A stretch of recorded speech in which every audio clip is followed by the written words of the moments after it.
Halo teman-teman semua, di video kali ini ada yang baru ya teman-temannya.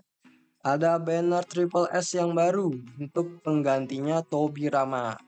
Sesuai dengan thumbnail, hero barunya adalah Hashirama teman-teman. Jadi Hashirama ini salah satu hero Triple S yang unik teman-temannya. Nanti saya bakal jelaskan kenapa unik. Oke, di sini bakal saya review terlebih dahulu untuk pasif skill dan lain sebagainya, teman-teman. Oke, kita lihat Triple S. Layarnya Triple S, Senju Hashirama, atributnya batu ya teman-temannya. Hashirama ini menjadi tombak di hero batu sebagai defender. Dan ini salah satu-satunya hero defender ya yang ada di Cina pun baru satu, yaitu si Hashirama teman-teman, untuk hero yang Triple S tipenya defense. Secara garis besar dia ini bagus untuk hero pertahanan. Kalau teman-teman mau lari ke tim batu, silahkan ambil Hashirama gitu ya. Kalau teman-teman mau lari ke tipe api, bisa banner selanjutnya kemungkinan besar adalah Nagato, teman-teman.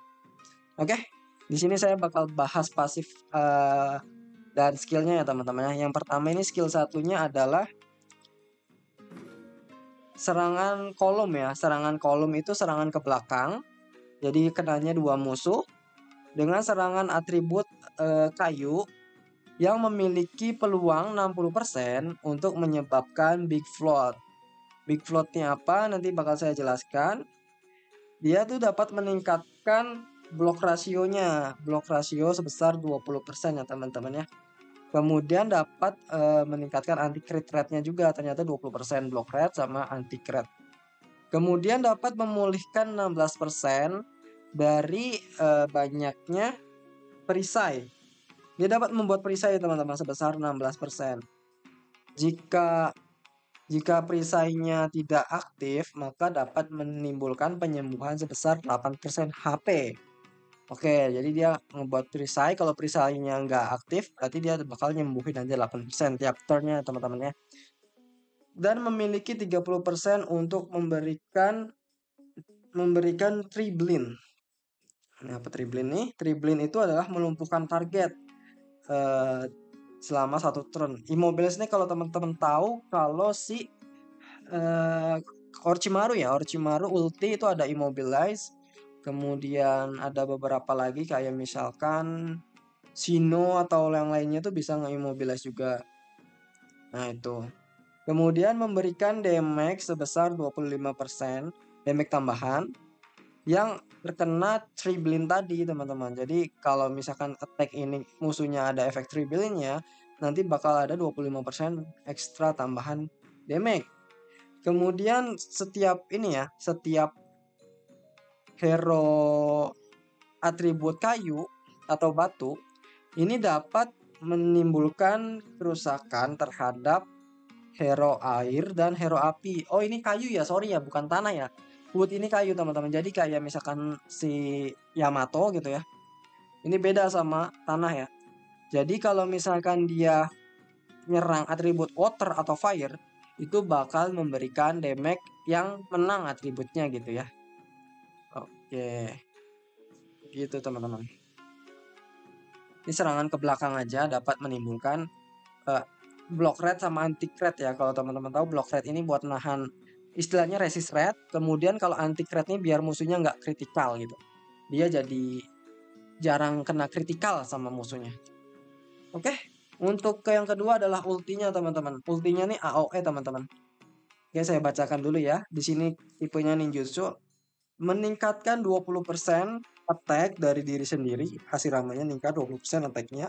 Kemudian defense dan juga resisten yang menyerang all enemy ya. Ultinya all enemy dapat memberikan damage kayu, atribut kayu, dan beberapa penyerangan semua musuh itu semakin sedikit the viewer-nya ya, semakin sedikit target yang ada di lapangan, dia dapat meningkatkan kerusakan sampai dengan 120%. Jadi ini sama kayak ultinya si Naruto yang Triple S ya teman-teman. Semakin sedikit musuhnya, misalkan tinggal 2, maka damage-nya tuh bakal lebih sakit ketimbang musuhnya masih ada 6 gitu kan. Karena dia ini skillnya AOE ya teman-teman ya. Jadi kalau misalnya tinggal 2 ya dia Jauh lebih banyak lah damage-nya ketimbang kalau musuhnya ada 6 gitu. Oke, dan dapat mengurangi ninjutsu damage. Ninjutsu damage ini kayak damage-nya yang ditimbulin sama ninjutsu. Contohnya apa? Contohnya Kisame. Kemudian beberapa hero yang pakai badge-nya itu ninjutsu. Dengan cakra yang memiliki di atas 500 sebanyak 20%. Oke, jadi dia bakal lebih tanky ya untuk seseorang yang mungkin ninjutsu cakranya ada di atas 500 dan dapat memberikan damage tambahan sebesar 88% max HP kepada target yang kena triblin tadi ya di tag sebelumnya. Kemudian dapat memberikan barrier untuk pertahanan yang berlangsung selama 2 turn. Hanya dapat digunakan sekali dalam pertempuran. Saat shieldnya aktif, kecepatan pemulihan cakra ninja musuh yang bukan atribut art, nah ini buff art ya, akan berkurang 30%. Oke, jadi musuhnya cakranya bakal lebih lambat ya recovery speednya katanya 30%. Dan ketika alinya adalah earth atributnya, maka ketika dia menggunakan ultimate ada kemungkinan 30% menimbulkan triblin on satu enemy kepada satu musuh yang tidak sedang kena triblin. Wood atribut damage efektif kepada api dan air. Jadi secara garis besar ini bagus banget ya teman-teman ya. Dia ultinya nih AOE, kemudian dia dapat meridash damage, jadi mengurangi damage dari orang yang pakai ninjutsu damage yang cakranya di atas 500. Bayangin teman-teman, cakranya di atas 500 ya. Jadi kalau musuh ninjutsu yang ulti kan otomatis cakranya penuh ya. Ultinya tuh bakal dikurangi 20%, intinya gitu. Kemudian dapat menimbulkan damage tambahan sebesar 8% yang ada triblinnya tadi. Tapi ketika dia tidak ada dan dia tuh ketika dia itu barrier-nya aktif, cakra musuh bakal terhambat sebesar 30%. Gila sih, ini parah sih. Ini memang supporter banget. Dan ketika Earth-nya ulti, dia dapat menimbulkan triblin juga. Oke, berarti ini sangat berguna juga buat tipe Earth ya teman-teman.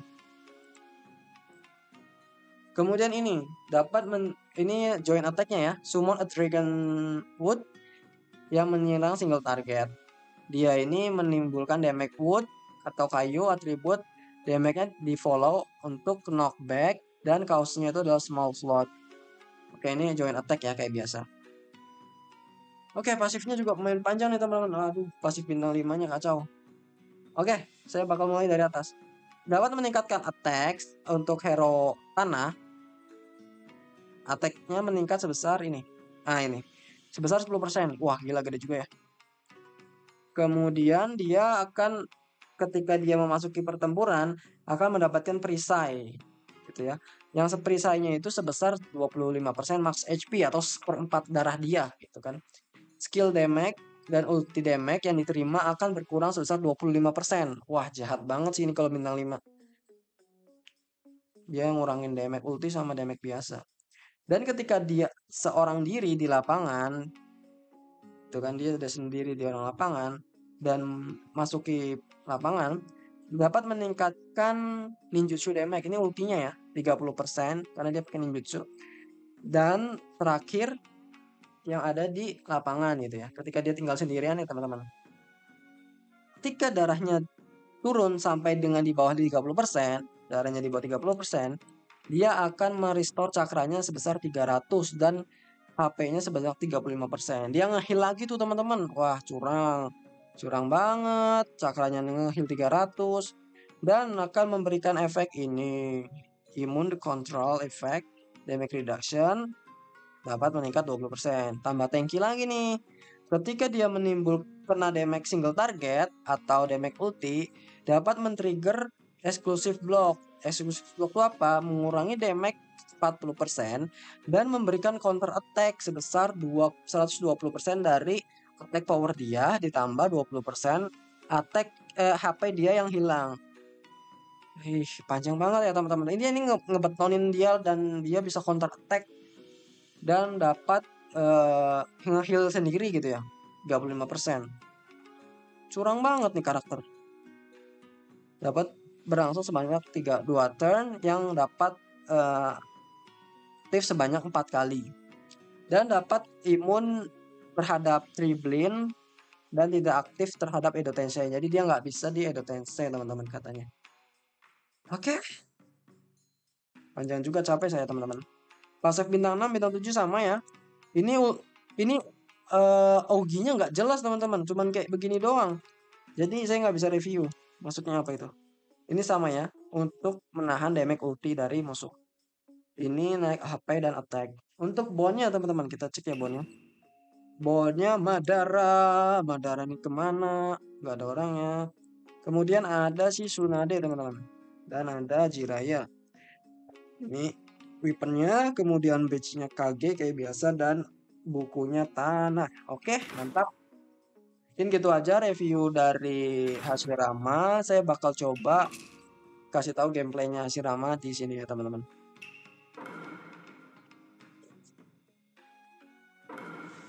Oke. Nah, ketika di awal game dia bakal dapat 25% perisai ya, atau 1/4 darah. Kita coba lihat ultinya ya teman-teman.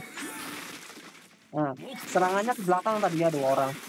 Ultinya dia AOE dan dapat menimbulkan percikan kayu teman-teman. Nah, percikan kayu itu yang terakhir tadi ya. Dan dia punya dimensi sendiri teman-teman.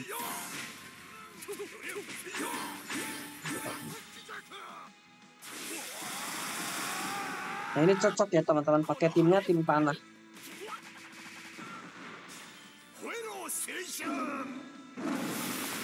Biasanya orang-orang yang mau ngambil Hashirama, dia bakal ngambil Gai 8 get juga teman-teman.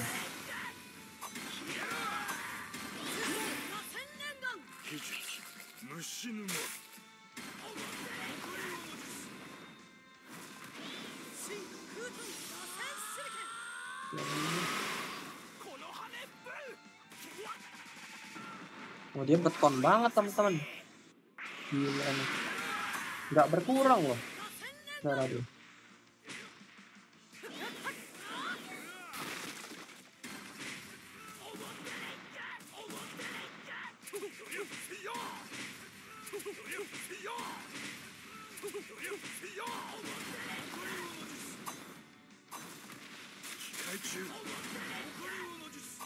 Nah, Immobiles ya teman-teman, kena Immobiles. Dia jadi kena stun gitu teman-teman.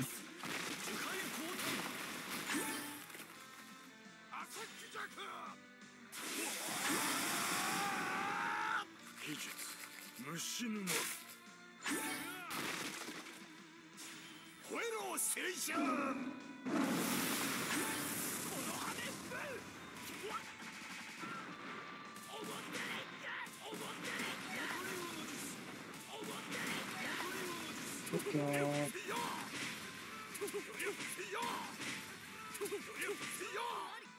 Ya itu ya teman-teman ya, review untuk si Hashirama. Untuk Gai adalah salah satu hero yang bakal diincer oleh teman-teman ketika mau masuk hero ke tanah ya, atribut tanah. Oke, mungkin kalau saya pribadi bakal gacha ini sebanyak 150 kali ya, 150 kali scroll atau dapetin satu Hashirama. Soalnya tujuan saya main game ini adalah mencari atribut merah teman-teman nantinya ujungnya. Atribut merah itu ada kemungkinan besar adalah si Nagato untuk kemungkinan terdekatnya. Dan nanti kemungkinan keduanya adalah triple S selanjutnya untuk hero atribut merah itu si Madara. Jadi nanti Madara itu saya yakin dia butuh bond Hashirama, makanya bakal saya ambil dulu Hashirama. Saya bakal masukin dia ke line up atau tidak, mungkin bisa jadi saya masukin gantiin Jugo ya kayaknya teman-teman ya. Atau enggak nanti saya masukin Hashirama ke layer 2 aja gitu ya, tim cadangan gitu. Oke, mungkin gitu aja teman-teman. Kurang lebihnya mohon maaf kalau ada kesalahan dalam menerjemahkan pasif atau lain sebagainya. Sampai jumpa di video selanjutnya. Bye-bye.